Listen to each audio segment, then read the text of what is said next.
Welcome to Chapter 12. This is going to be going over abuse and violence. So, basic introduction to violent behaviors and domestic abuse. Violence as national health concern, over 2 million occurrences of violence each year occur in the United States. There's a significant focus on violence within the home, which includes abuse and maltreatment of individuals. We have a few different types of domestic abuse. We have intimate partner violence, child abuse and neglect, elder abuse, and rape will all be discussed in this lecture. Victims of abuse can occur across lifespans. It can be spouses, children, older adults. Most abuse is perpetrated by somebody that the victim knows. Long-term emotional trauma for survivors can lead to post-traumatic stress disorder and dissociative disorders, which is discussed in chapter 13, and that will be our lecture. I think that's our lecture 9. And then long-term issues like addiction and depression, which we've already covered those. Importance of understanding abuse, recognizing the emotional and psychological and social effects of abuse on the survivors, as well as being able to provide proper support for healing and recovery is really our biggest concepts in this. These are the key terms that your chapter wants you to know. These are the learning objectives by your chapter. Clinical picture of abuse and violence. So we have a physical and psychological impact that the victims have. Victims may suffer from physical injuries requiring medical attention, psychological injuries that can result in a broad range of emotional responses. Some victims are agitated and visibly upset, while others are withdrawn, aloof, and may appear numb. Domestic violence often remains undisclosed.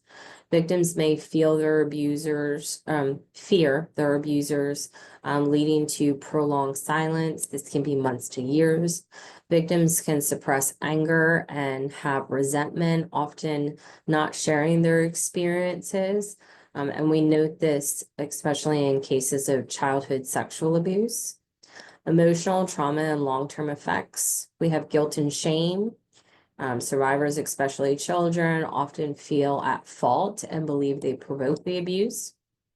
We have an impact on our development. Children of abuse may miss school, struggle with attendance, and continually face ongoing issues long into adulthood. Low self-esteem.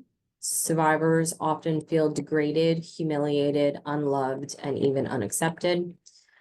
We can have depression and suicide behaviors, which is common emotional issues along with difficulties in marital and sexual relationships. People in these situations can have difficulties in forming relationships, difficulty trusting others, especially trusting authority figures. We have emotional reactions that could be erratic, intense, and perceived as unpredictable in relationships.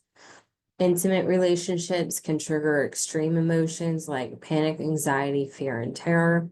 Survivors may find closeness both desired and threatening at the same time. Your nursing considerations, we need to be sensitive to clients for the safety, security, and control over their body. Allow them to maintain personal space and assess anxiety levels. Always ask permission before any physical contact. That includes if you're grabbing their arm to take their blood pressure. Apply these practices even if abuse history is unknown, especially in the mental health setting. Characters of violent families. So we have a few types of family violence. We have spouse battering. We have neglect and physical, emotional, or sexual trauma abuse, elder abuse, and marital rape. Tolerating abuse, family members often tolerate abusive behaviors from relatives they wouldn't accept from strangers. In violent families, the home, which should be a safe haven, becomes the most dangerous place for the victim. Common characteristics of violent families include social isolation. Members of violent families typically keep to themselves and do not invite others into their home. Abusers often threaten victims with further harm if they reveal the abuse. Children are taught to keep the secret of what's going on in their family, and they have fear and avoid involving outsiders. Abuse of power and control. The abuser holds a position of power and control over the victim. Power is exerted through physical, economic, and social control. The abuser often makes all the decisions, controls spending, isolates family members from others. Victims are belittled, blamed, and manipulated emotionally.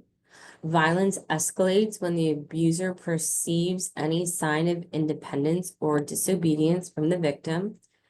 Female homicide victims are most likely to be killed by a current or former partner, especially during separation and divorce. And that's as reported by the CDC 2020. Alcohol and drug abuse. Substance use, particularly alcoholism, is often associated with family violence. Alcohol does not cause abuse, but it may reduce somebody's inhibitions and intensify their violent behaviors. Many victims of intimate violence report that alcohol was involved in the violent incident. Women with alcoholic partners are more likely to experience assaults. Alcohol is cited as a factor in both acquaintance or date rape with both victors and offenders. The use of date rape drugs such as Rohypnol is also increasing. Integration transmission process. Violence is often perpetuated from one generation to the next generation through role modeling and social learning. Children exposed to family violence may feel that violence is an acceptable way to resolve conflicts in relationships. About 1/3 of men who are abused come from violent homes where they witness or experience abuse. Women raised in violent homes are more likely to accept or expect violence in their own relationships. Not all individuals exposed to violence as a child will become an abusive adult. So this factor alone does not explain the continuation of violence. However, we do know that there are limits. Cultural considerations.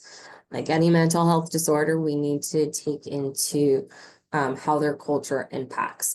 So domestic violence and immigrant women, they are considered an at-risk population. Immigrant women are particularly at risk to domestic violence. These women may face unique legal, social, and economic challenges compared to United States citizens or non-battered individuals. Some battered immigrant women come from cultures where domestic violence is accepted or overlooked. Cultural dynamics may prevent these women from leaving their abusers or seeking help. There's legal and social service challenges. Immigrant women may believe that they have less access to legal and social services than U.S. citizens. Non-citizen battered women may fear deportation if they report the abuse or leave their abuser. And economic limitations may prevent the women from leaving, working, or attending school. There's also language barriers. Language barriers can prevent the immigrants from calling 911 for help, from being able to understand their legal rights or legal options, as well as their ability to access shelter, financial assistance, or food. Nursing interventions for cultural considerations. We need to make sure that we collaborate with interpreters with whom the women trust. We want to refer them to legal services and support for contacting the Department of Immigration, which may be necessary. Nurses should assist the women in overcoming the challenges of legal and cultural barriers to receive appropriate care and services. Intimate partner violence. The definition of intimate partner violence is mistreatment or misuse of one person by another in an emotionally intimate relationship. The relationship may be a spouse, partners, or even estranged partners. Our types of abuse, we can have psychological abuse, which would be emotional abuse. This can be name calling, belittling, screaming, yelling, destroying property, making threats, or subtle actions like refusing to speak to or ignoring the victim. Physical abuse ranges from any contact, so shoving, severe battering, choking, causing broken bones, brain damage, and even homicide. Sexual abuse includes assault during sexual relationship, like biting, hair pulling, slapping, hitting, or raping. Prevalence, women, 1 in 5 women experience some type of violence from an intimate partner at one time in their life. 1 in 7 men report the same. Pregnant women are at increased risk of intimate partner violence, leading to adverse outcomes like miscarriage, stillbirth, and other physical and psychological issues. The impact of intimate partner violence on pregnancy often stems from partner jealousy, possessiveness, insecurity, and other physical and emotional unavailability of the pregnant woman. Same-sex relationships. In same-sex relationships, the same frequency of intimate partner violence occurs as within heterosexual relationships. So it's the same amount. Victims of same-sex battering receive fewer legal protections, as 7 states exclude same-sex victims from domestic violence definitions. 12 states have laws that were invalidated by the Supreme Court in 2003. The same-sex batterer may use the threat of revealing the partner's homosexuality to control their victim, target their relationships with families, friends, employers, and their community. The clinical picture of intimate partner violence. So abuser characteristics. Typically, they have this belief in ownership. The abuser often views their partner as property and becomes more violent if they start to show signs of independence, such as getting a job or attempting to leave. We have some emotional issues that fuel this. Typically, an abuser has lower self-esteem, poor problem-solving skills, and a little bit of emotional immaturity. They're usually irrational, quick to jealousy. They can be jealous of their spouse and the attention that the spouse may give to their children. So you could have a situation where they were married with no issues and then they had children and now things start to evolve. They may also be physically abusive to the children and the spouse, using violence to experience a sense of power and control within their home. Further elaborating on sense of power, violence typically boosts the abuser's self-esteem, offering that sense of power and control that they otherwise may feel that they're lacking outside of the home. More characteristics, this is more about the abused partner. So we note that many people that are in abuse have some dependency where they stay in the abusive relationship due to personal or financial. They might be financially dependent on this person. They might have a little bit of dependent personality. They may perceive themselves as being incapable to function without the abuser. We also sometimes have some religious elements that come into play where, divorce is not allowed. Sometimes we have self-esteem issues where the person that's being abused feels that they're to blame for the abuse. They're the ones that are doing something wrong. And a lot of times that abuser will manipulate them further into fueling that blame. Often they'll define themselves as they're going to try to make the marriage work. They need to remain loyal, especially in that abusive relationship. And then sometimes you also have fear of leaving. Many people fear their abuser will kill them if they attempt to leave. And this fear is realistic, as the statistics shows that when they leave, it's more likely that they will be murdered when they're trying to leave, as opposed to staying in that abusive relationship. And they kind of live in this cycle. So this is the partner violence cycle. In the initial episode of violence, this is the first instance of being battered, and it's usually followed by a period of remorse. the abuser is going to apologize, they're going to express regret, and they're going to promise that it's never going to happen again. And then they'll start to kind of engage in this romantic period where we're buying flowers, we're giving gifts, we're trying to win back the victim's trust. This is often called like the honeymoon period, which, leaves that person being abused feeling like they really do love me. Look at how romantic they are. Look at how wonderful they're being. They really feel remorseful for it. So they stay with them. And then after that honeymoon period goes, we start to build up our tensions again within the relationship.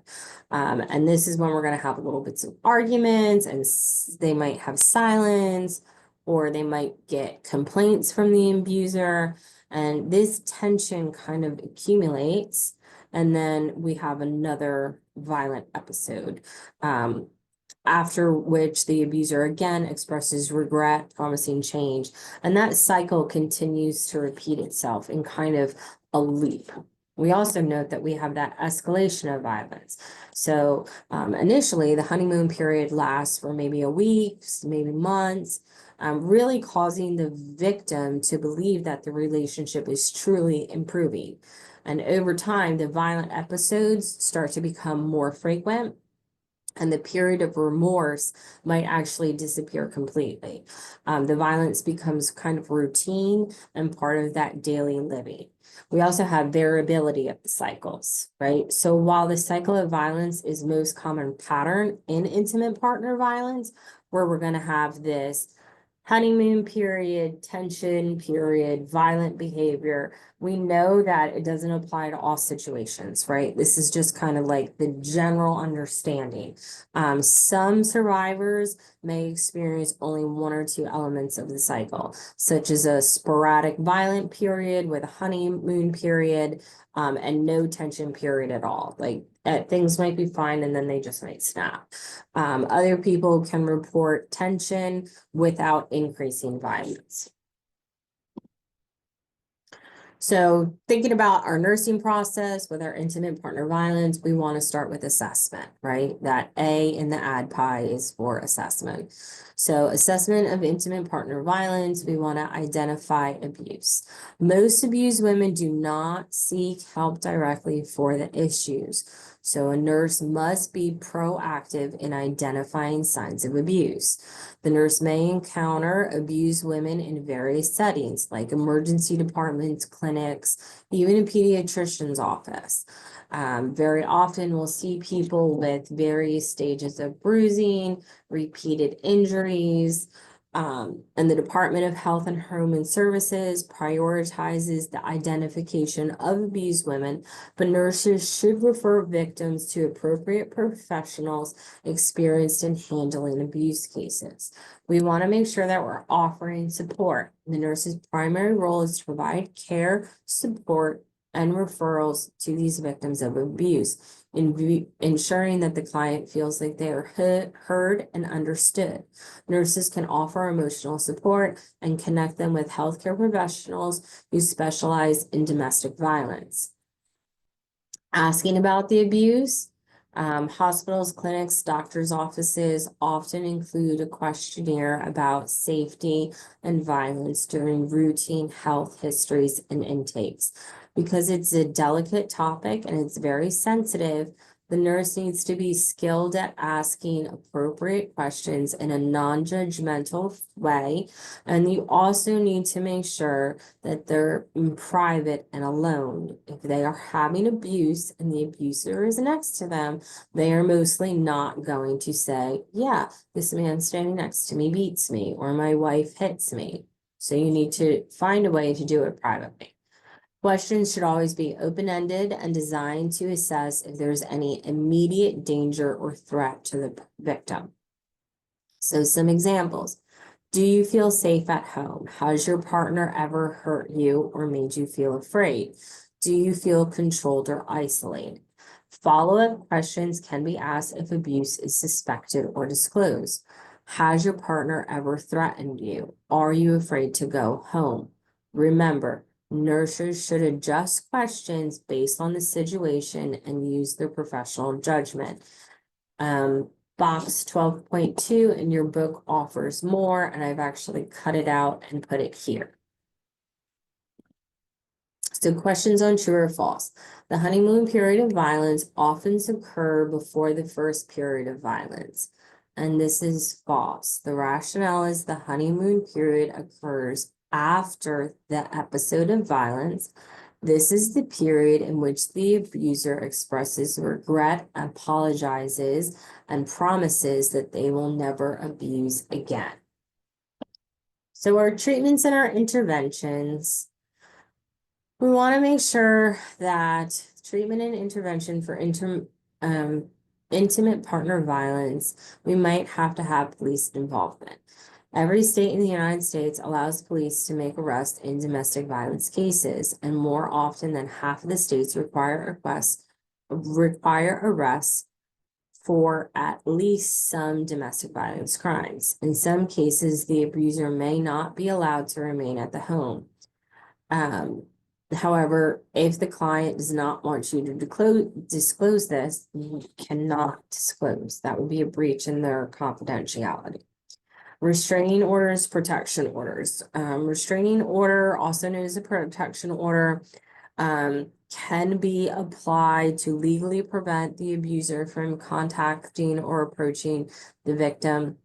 However, restraining orders offer limited protection, as the abuser may violate the order, causing harm before the police can intervene. Some states have passed laws that require the removal of firearms from an individual who's subject to a protective order. Effectiveness on civil orders of protection are more effective when paired with other interventions such as advocacy counseling, shelters, and healthcare support. Victims are more likely to succeed in leaving an abused relationship if legal and physiological needs are addressed simultaneously, meaning that we're putting you in the shelter so you're physically safe, and we're going to put this on him so that you're psychologically safe. Post-relationship issues. After leaving an abused relationships, stalking can still occur, often by the abusers. Cyber stalking is on the rise and includes activities like monitoring social media, using false identities to contact the victim, and tracking locations via cell phones. Stalking is highly prevalent among college students, and approximately 17% report being stalked. We have our battered women shelters that can provide temporary housing and food for our abused women and their children. However, many shelters are very crowded and have waiting lists, offering only short-term relief. Women leaving abused relationships often face challenges such as lack of financial support, limited job skills, and having dependents. Public and private assistance is often insufficient to care. Psychological and emotional consequences. Victims of intimate partner violence may experience emotional and psychological consequences in addition to physical injuries. Individual psychotherapy, group therapies, and support services help aid in trauma recovery and help the victim build healthier relationships. Often we can have post-traumatic stress, which will be discussed in a different lecture. Now we're moving on to child abuse. Child abuse or maltreatment. The definition of this, child abuse or maltreatment refers to the intentional harm or injury to a child. It can involve physical abuse, which has injuries, neglect, which is failure to provide adequate care or supervision, abandonment, sexual assault or intrusion, or overt torture or maiming. Each state in the United States defines child maltreatment and establishes reporting and services for delivery procedures, resulting in varying laws and statistics.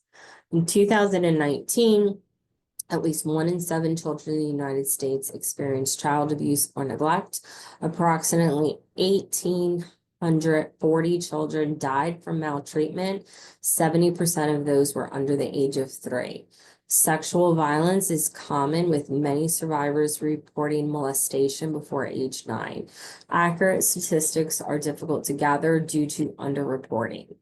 Adults with a history of childhood sexual abuse are at higher risk for depression, suicide attempts, marital issues, alcoholism, chronic pain, and medically unexplained symptoms. So, our types of child abuse: physical.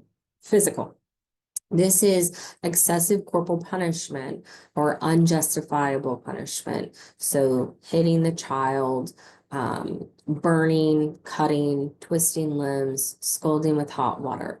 Victims often show signs of old injuries. So we'll take x-rays and we'll see untreated or multiple here fractures. They might have scars. They might have a lot of bruise.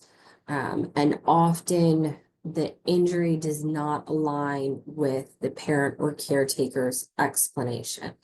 At Children's, a lot of times we'll have somebody that says, they just fell, and you're looking at the fracture and it's a spiral fracture. And we know that spiral fractures occur from grabbing and twisting and pulling. So there's no way to really get a spiral fracture if you just had a simple fall. When we talk about sexual abuse in children, it involves any sexual act by an adult to a child under the age of 18. There are some more laws that support, like if they're 16 and the person's 5 years left and all these different things. But for testing purposes, in this book, it's a sexual act by an adult on a child under 18. Examples: we see incest, we see rape, we see sodomy, oral genital contact, and overall molestation from rubbing and fondling. Exploration includes making, promoting or selling child pornography or coercing minors into these acts. We have neglect. So neglect is when we're withholding physical, emotional, or educational necessities for a child's well-being. Most prevalent type of child maltreatment would be failure to seek healthcare services, abandonment of the child, inadequate supervision, allowing truancy or failing to enroll them in school, and exposure to spousal abuse or unsafe environments. When we talk about psychological or emotional abuse, this includes verbal assault, so blaming, screaming, name calling, sarcasm. It could be constant family discord, so the family's constantly fighting, yelling, there's a lot of chaos. Or they might experience emotional deprivation, where there's no emotional care for them, so no love, as well as no negative. So withholding affection and nurturing, which we know is necessary for a child's self-worth and security. We also can have exposure to substance use and prostitution within the home. So if the child sees their parent in a prostitution, that too is considered emotional abuse. The clinical picture of the child. Parental factors: again, parents who abuse their children often have limited parenting knowledge and skills. They might have been abused themselves. They might feel frustrated or angry because they are emotionally or financially unequipped to meet the needs of the child. Some key considerations: it's always a high concern that arises when a parent reports that the child is always making problems. This statement could indicate a more severe issue, as it suggests the parents may be blaming the children rather than addressing the underlying causes or challenges. Contributing factors: we know that a lack of education and poverty can contribute to child abuse and neglect. Those factors alone do not explain the phenomenon. Many intrinsic abuse occurs when the parents are well educated and have successful careers and are financially stable.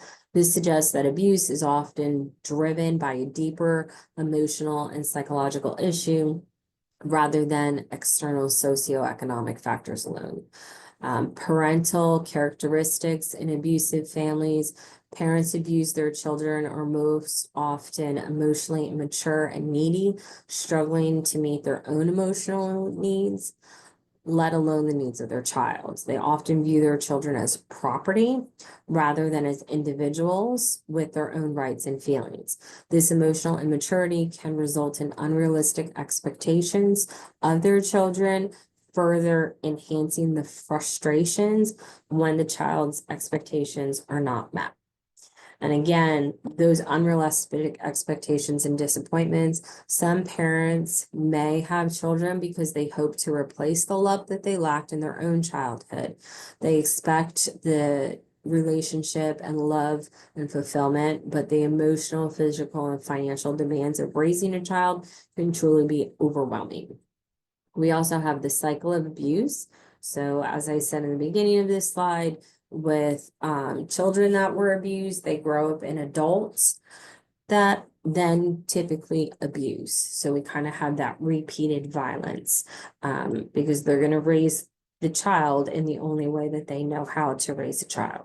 So in summary, children abuse is deeply rooted in emotional immaturity and unrealistic expectations of the parents. It's perpetuated by the cycle of abuse, where victims of childhood abuse may go on to become abuser themselves.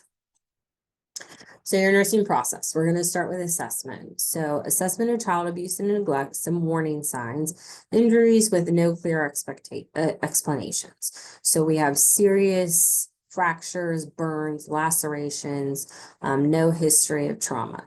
We know that when we take a skeletal survey of a kid, we can see old and healed fractures within those x-rays. So if the child's lived here their whole life and we have tons of healed fractures and we have no medical treatment, that would be injuries with no clear explanations.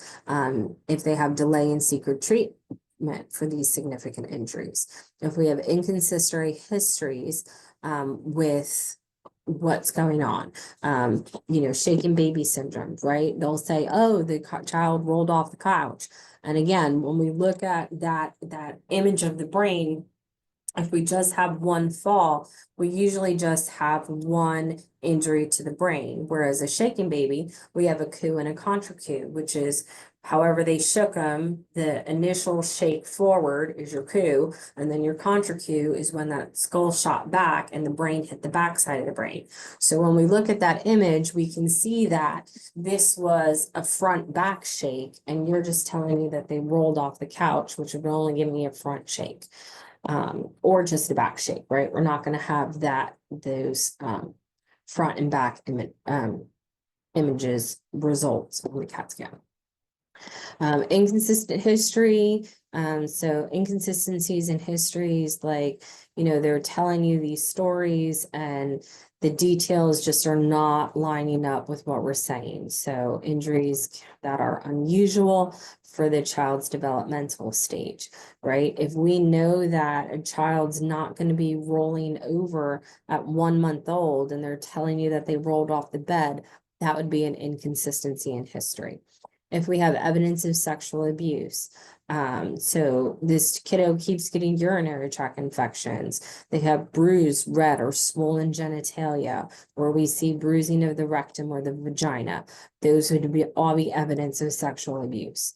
Evidence of old injuries such as scars, untreated fractures, multiple bruises in different stages of healing. Some behavioral indications, seemingly unexplained behaviors, such as refusal to eat, aggressive behavior, excessive clinginess. These behaviors may indicate abuse or neglect. Some emotional responses that can vary.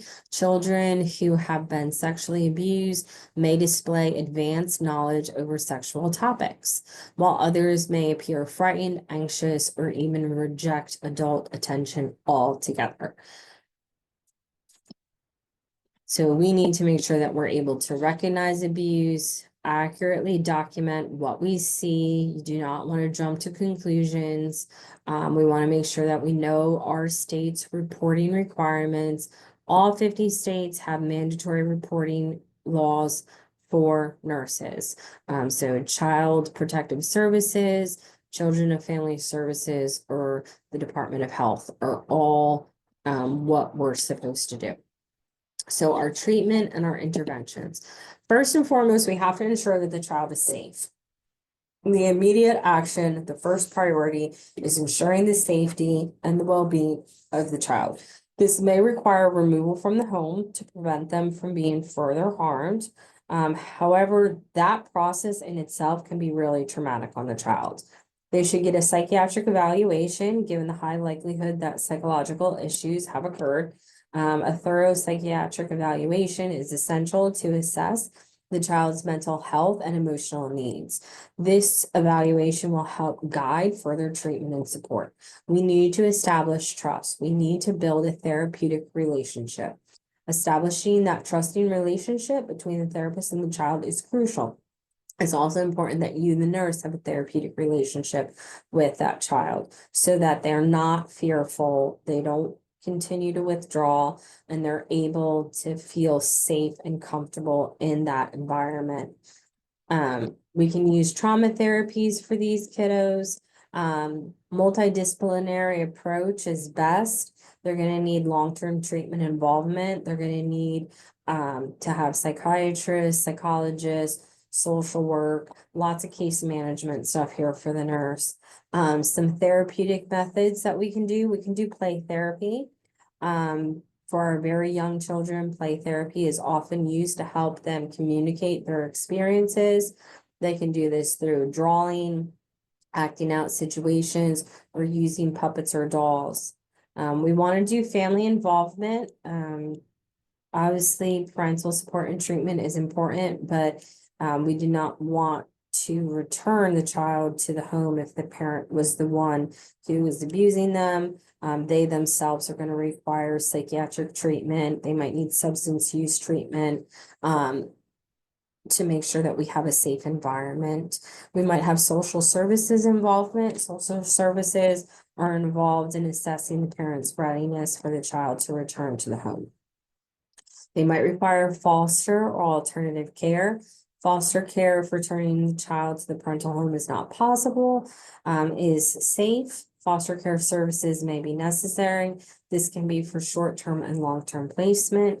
Rehabilitation of parents. In some cases, the parents may require rehab before reunification can occur. So your key takeaways: the primary goal of you as the nurse is to ensure the child's immediate safety, followed by psychological and emotional support. This is going to be multidisciplinary care, which is essential for addressing the complex needs of the child. The family involvement is important, whether through therapy or parental rehabilitation, but it may not always lead to reunification. In some cases where returning the child to the home is not feasible, foster care or alternatives must be considered to provide stability and safety for the child. By taking a comprehensive, multifaceted approach, professionals can help the client heal from trauma and abuse while providing the necessary support for long-term recovery. Next is elder abuse. So maltreatment of older adults includes physical, sexual, and psychological abuse. Financial exploitation of older adults involves the illegal or improper use of the adult's financial resources. It includes actions like stealing money, using the elder person's credit card without permission, forcing them to sign documents, or coercing them to give away money or property. Some characteristics of financial exploitation would be if we have unexplained withdrawals, unusual or very large gifts, unpaid bills, isolation, pressure to sign documents. Common risk factors for that financial exploitation would be dependency of the older adult on the abuser for activities. So, if they need somebody to transport them and the transporter is not going to do it without getting large sums of money. Consequences of financial exploitation would be economic hardship, emotional distress, and loss of independence. Some of the signs that we need to look for are sudden changes in bank statements, unable to account for missing funds, changes in their power of attorney or unwillingness to allow the elder person to speak to the caregiver. We can also have denial of adequate medical treatment.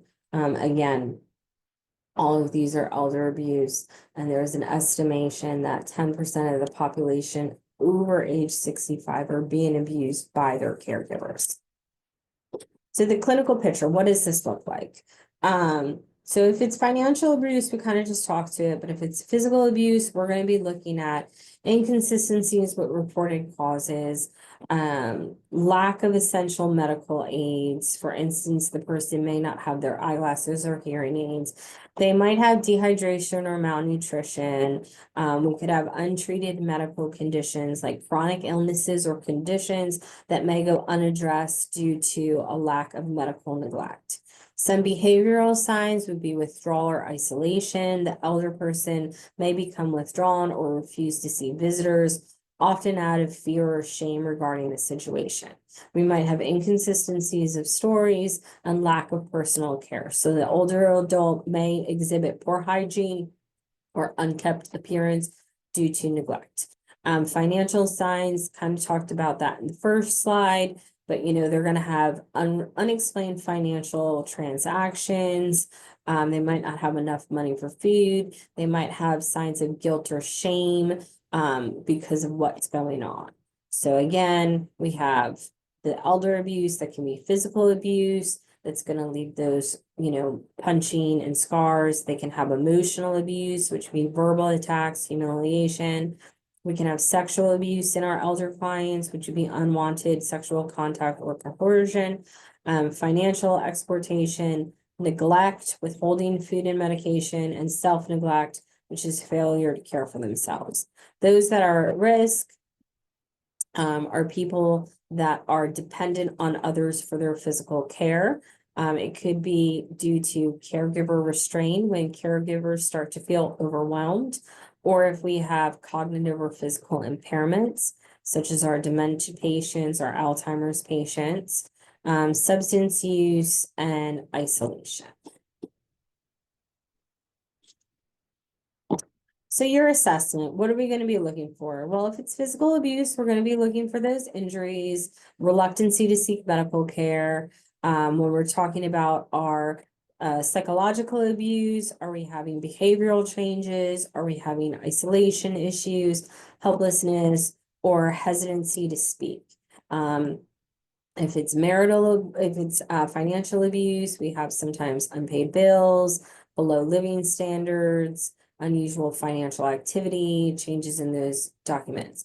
If it's neglect, we're going to see poor hygiene, failure to receive necessary medications. They might have hazardous living conditions, those untreated medical conditions, inadequate material items. So we don't have the proper clothing, we don't have heating, we don't have AC, those things are not there. Indicators of self-neglect, they might have financial mismanagement, inability to manage daily activities, social withdrawal, failure to attend their medical appointments, some warning indicators of caregivers. If the caretaker is very controlling over the communication, if we see indifference or anger towards the elderly patient, if there's a lot of blame going on for the illness or the client's limitations, if we're seeing defensiveness or conflicts of accounts, or if there's any history of abuse. Treatments, so we need to report. If we're noting that it's due to caregiver strain, we want to address caregiver stress. If their burnout or their stress is contributing to the elder abuse, we want to offer them support and education, provide relief. They might need respite care. They might need emotional support. If it's resources, we want to educate the caregivers about proper elder care, providing support networks, and offering counseling. If they need more social support, we might need to get case management involved to help get them in community-based programs, maybe extra help at home, home health nurses, home health aides, day programs, and things like that. If it's a physically abusive situation, we might need to remove the patient from the home. We might need to do legal interventions and be investing. Here's true or false question. Adults who abuses children are more likely to abuse their own child. And we know that this is true, right? The tendency for adults to raise children in the same way that they were raised perpetrates the cycle of family violence. Adults who are victims of abuse as children frequently abuse their own. And now we're going to go into rape and sexual assault. So rape and sexual assaults have some key points. The definition of rape is sexual intercourse or penetration without the person's consent achieved through force, fear, drugs, intoxication. Violent crime, rape is an act of violence and humiliation expressed sexually. Incapacitated victims, if the victim cannot provide rational consent due to mental deficiencies or being under the legal age of consent, it's still considered rape. Penetration, only slight penetration, outer vulva or rectum is required for it to be considered rape. Full ejection or ejaculation is not necessary. Other forms of sexual assault are forced oral sex, anal penetration, often occurring during rape, are classified as sodomy, but still fall under sexual assault. Physical injury, victims of rape may also suffer physical injuries or be beaten during the assault. Rape and sexual assault, additional key points. Types of rape can occur between strangers, acquaintances, married individuals, same-sex persons. Through some states may exclude same-sex under domestic violence. Date rape is considered acquaintance rapes, often occurs on first date or after time spent together. Higher prevalence in college campuses. Alcohol and violence, the severity of injuries in date rape increases with alcohol consumption, either by the victim or the perpetrator. Underreporting, less than half of rapes are reported, often due to feelings of shame, guilt, fear, or further harm. Age of victims, rape can occur at any age. Most reported cases range from 15 months to 82 years old. Most rapes happen in the victim's neighborhood, often inside or outside their home. Some female victims may not acknowledge the assault, especially if the perpetrator is a known member of the household or in a powerful position, such as a manager or a family manager or a family member. Male rape is very under-acknowledged and underreported, particularly in institutions like prisons. Over 80,000 male inmates are sexually assaulted annually, but actual numbers are probably much higher. Dynamics. Motivations and dynamics. Rape is often seen as a crime of power, control, and violence rather than of sexual desire. Rape may occur in various contexts, but it is typically not about sexual gratifications. It's about exerting power, inflicting pain, or punishment. Feminist theories suggest women have historically been seen as objects of aggression based on their status as property under law. Victim responses, women who are raped often are in life-threatening situations, prioritizing survival over resistance. Resistance may sometimes lead to more severe injuries or even death. Submission is often higher when the attacker possesses a weapon. In addition to penetration, more violent rapists may use extreme actions like urination, defecation, or inserting foreign objects.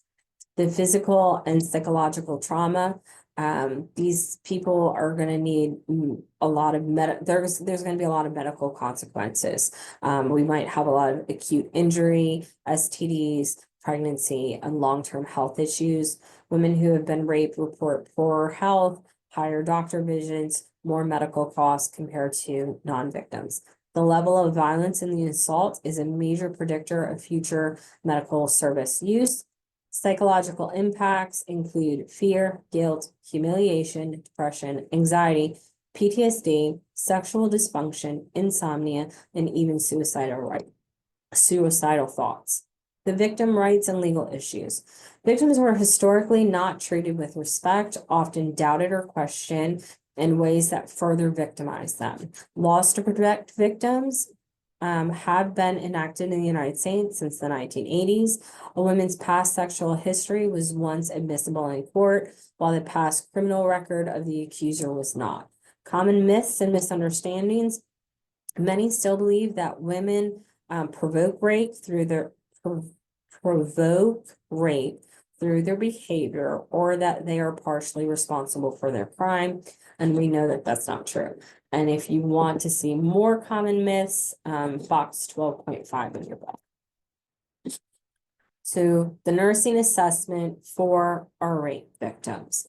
We want to start with assessment, key points. Number one, you want to make sure that they're safe. We want to preserve the evidence. So physical examination should occur before they shower, brush their teeth, douche, change clothing, or drink anything. If the oral sex is the occurrence, they really shouldn't rinse their mouth or drink fluids. The victim should describe the event. If they're unable to, genital questions should be asked. Rape kits and protocols are used to collect physical evidence, usually performed by a physician or a trained sexual assault nurse. Most of the hospitals have scripts that if somebody comes into the triage department, you have to read through the script, and then the client chooses what avenues of treatment they want to seek. Immediate support is really important. Victims should receive immediate support from family, law enforcement, healthcare professionals, all of which who should believe them and listen to them. You as a healthcare provider should definitely believe them and listen to them. Education about rape is essential for healthcare professionals and law enforcement and the public. Rape treatment centers have been developed. These centers provide coordinated care services, offering psychiatric, gynecological, and physical trauma. It's very collaborative with law enforcement. Nurses play a critical role in emotional support and assisting victims at their own pace. We want to give victim empowerment, so give the victim control back by allowing them to make decisions on what happened next, who will be contacted, and whether or not to file charges. And that is a lot of what the script talks about. Like, do you want just prophylactic treatment? Do you want law enforcement contacted? Do you want the same nurse to do a collection of stuff? And you let the victim choose what treatment plan they want.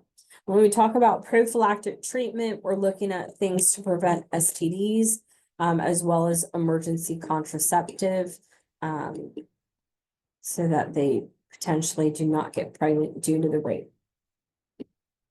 Long-term support. Rape crisis centers and advocacy groups provide counseling for emotional support from emergency room through follow-up care. Therapy focuses on restoring control, addressing feelings of hopelessness, guilt, shame, and anger. We can do group therapy with other survivors, which gives them particularly effective treatment. And then recovery can take a year, it could take more, it could take less. It all depends on the victim. Survivors may require long-term treatment, especially if they have PTSD from this experience. Now we're going to move into community violence. So community violence is our school violence, our bullying, our hazing, and all of that. So school violence, death by homicide in school is considered rare, but we know that we do have multiple homicides by a single shooter, has become more common. Schools have increased security and training to help, with these after shooter protocols. The CDC has developed some focusment on providing problem solving, anger management, and social skills to address the school violence. We offer parenting programs to promote strong bonding and conflict management, which has helped with preventing school violence. Many perpetrators have psychiatric disorders like conduct disorders, but violence often stems from alienation and disregard from others. Bullying, which is ostracism. So bullying includes verbal aggression, physical acts, social exclusion, and cyberbullying. Cyberbullying can be unwanted emails, text messages, or online posts. Bullying correlates with adolescent suicide, substance use, depression, and self-harm. That ostracism is social exclusion. Social exclusion is considered damaging form of bullying and can have more negative consequences than other forms. So that kiddo that's being excluded has more risk of harm. Social media and virtual reality have similar harmful effects as real exclusion. 1/3 of United States students experience bullying. It's more common in 6th grade through 8th grade. Children with special physical or emotional needs are at a higher risk to be bullied. Hazing is more prevalent in high school and college, especially among athletes and those fraternities and sororities. Hazing may involve humiliating, illegal activities leading to negative consequences like injuries, academic issues, and mental health problems. Practices include alcohol consumption, humiliation, isolation, sleep deprivation, and sexual acts. Exposure to community violence. Witnessing violence causes stress-related symptoms and impacts increases with exposure. It leads to future issues with aggression, depression, relationships, and substance use. Larger scale events like terroristic attacks, such as 9/11, have far-reaching effects, causing lingering stress, depression, and PTSD. PTSD and depression prevalence remain elevated years after these major traumatic events. A lot of people are considering COVID-19 to be a major traumatic event for a lot of people. Long-term impact of community violence, effects of school or workplace shootings leads to counseling and support systems. Many individuals continue to experience PTSD, depression, and anxiety years later. Early intervention and treatment are crucial in addressing the effects of violence. Which statement about rape is most accurate? It is a highly reported crime. Most rapes are premeditated. Rape requires ejaculation. Provocative dress invites rape. And the answer is B. Most rapes are premeditated. All right, we know that rape is underreported crime. It requires only penetration. You do not need a full erection. You do not need ejaculation. And we know that provocative dressing is one of those myths to rape. And in conclusion, self-awareness. Nurses' approach to abuse. Some key points: reluctancy to address abuse. Nurses may hesitate to ask about abuse due to misconceptions, fear of offending the client, or believing they lack the experience to intervene. Some nurses may wrongly assume that abuse is a private matter or believe that women in abused relationships might deserve the treatment they receive. Listening to difficult stories, nurses may feel horror or revulsion when hearing about family violence or rape, but they must focus on the client's needs and provide non-judgmental, supportive environment for these clients. We need to be empathetic, offering comments like, "That must have been terrifying," or "Sounds like you were afraid for your life." Help validate the client's experience and feelings. Clients may also have low self-esteem or guilt. Nurses should aim to help them face what happened and guide them towards self-acceptance. Your nursing role, the nurse's primary role is to listen, provide emotional support, and convey acceptance rather than attempting to fix or change the situation. Acceptance from the nurse can aid in the client's healing process. Nurses with personal trauma, nurses who have experienced abuse or trauma themselves really should seek professional help before working with survivors. While you can offer effective care in supporting other survivors, you really need to address your own trauma before providing truly effective care. Is the end of this section.